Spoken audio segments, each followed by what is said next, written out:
Hello friends, welcome to நம்ம பெட்டகம். இன்றைக்கி நம்ம சேனலில் என்ன பார்க்க போகிறோன்னா, இறாலை எப்படி உரித்து க்ளீன் பண்ணுறதுன்னு தான் பார்க்க போகிறோம். அதோட இறால் கொண்டையை எப்படி க்ளீன் பண்ணுறதுன்றதையும் பார்க்கலாம். முதல்ல நம்ம இறாலை எடுத்து தலையை தான் முதல்ல நம்ம உரிக்கணும். பிடிச்சி இழுத்தோம்னா தானாக கையோடு வந்துடும். இந்த தலையிலையும் கொஞ்சம் நமக்கு செதை இருக்கும். அதை எப்படி க்ளீன் பண்ணுறதுன்னு நான் காட்டுறேன் உங்களுக்கு. இப்போ இறாலுக்கு இப்படி பிடிச்சிட்டு இழுத்தோன்னா வால் பக்கத்தில் இருக்க தோலும் வந்துடும். நடுவில் உள்ளதை மட்டும் தான் நம்ம பிக்கிற மாதிரி வரும். இதையும் பிடிச்சி நம்ம பிச்சோம்னா வந்துடும். அதோட இறாலுக்கு முதுகில் நரம்பு மாதிரி ஒன்று இருக்கும், ஒரு அசடு இருக்கும். அதை நம்ம கண்டிப்பாக எடுத்துடணும். அதை எடுக்காமல் நம்ம சமைச்சோம்னா நமக்கு வயிறு வலி வந்துடும். இப்போ அதை மண்டையை எடுத்துட்டு பின்னாடி பிடிச்சி இழுத்தோன்னா வாலும் வந்துடும். இப்போ நடுவில் உள்ளதை மட்டும் கிழிச்சு எடுக்கணும். இப்போ உள்ளக்க கருப்பு கலரில் ஒரு நரம்பு இருக்கும். அப்படி பிடிச்சி இழுத்தோன்னா ஆட்டோமேட்டிக்காக வந்துடும். சில இது ரொம்ப திக்காக இருக்கும். அப்போ நம்ம முதுகு சைடு மட்டும் கிழிச்சு எடுக்கிற மாதிரி இருக்கும். இறால் கட் பண்ணுறது உரிக்கிறது ரொம்ப ஈஸி.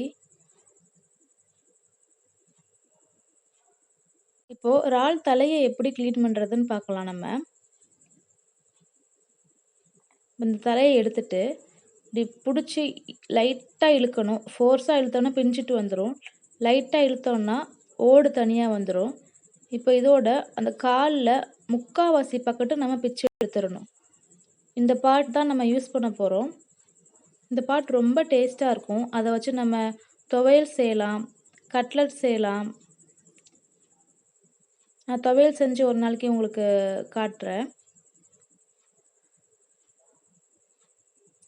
இறால் உரிக்கிறதுக்கு நமக்கு பொறுமை மட்டும்தான் வேணும்.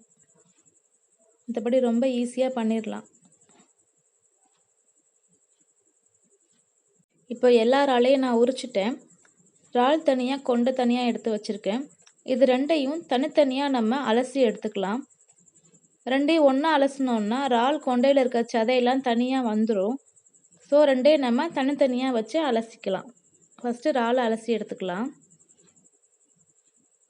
இறாலையும் இறால் தலையும் நம்ம 3 தண்ணியில் நல்லா அலசி எடுக்கணும். அப்போ தான் அதில் இருக்க பேட் ஸ்மெல்லாம் போகும். இறாலை நம்ம அலசும்போது நல்லா ஃபோர்ஸாக அலசிக்கலாம். ஆனால் இறால் தலையை அலசும்போது பூ போல் அலசணும். இல்லாட்டினா அதில் இருக்கிற சதையெல்லாம் தண்ணியோட வேஸ்ட்டாக போயிடும். ஸோ தலையை அலசும்போது மட்டும் கொஞ்சம் பொறுமையாக அலசுங்க. இந்த இறால் தலையில் நம்ம துவையல் செய்யலாம். அந்த ரெசிபியை நான் சீக்கிரமாக அப்லோட் பண்ணுறேன். இப்போ நம்ம இறாலையும் இறால் தலையையும் நல்லா க்ளீன் பண்ணி எடுத்தாச்சு. இந்த வீடியோ பிகினர்ஸ்க்கு ரொம்ப யூஸ்ஃபுல்லாக இருந்திருக்கும்னு நினைக்கிறேன். இந்த வீடியோ உங்களுக்கு பிடிச்சிருந்துச்சுன்னா என்னுடைய சேனலை லைக் பண்ணுங்கள், ஷேர் பண்ணுங்கள், கமெண்ட் பண்ணுங்கள். மறக்காமல் சப்ஸ்கிரைப் பண்ணிக்கோங்க. கூட இருக்க பெல் பட்டனையும் கிளிக் பண்ணுங்கள். தேங்க்யூ.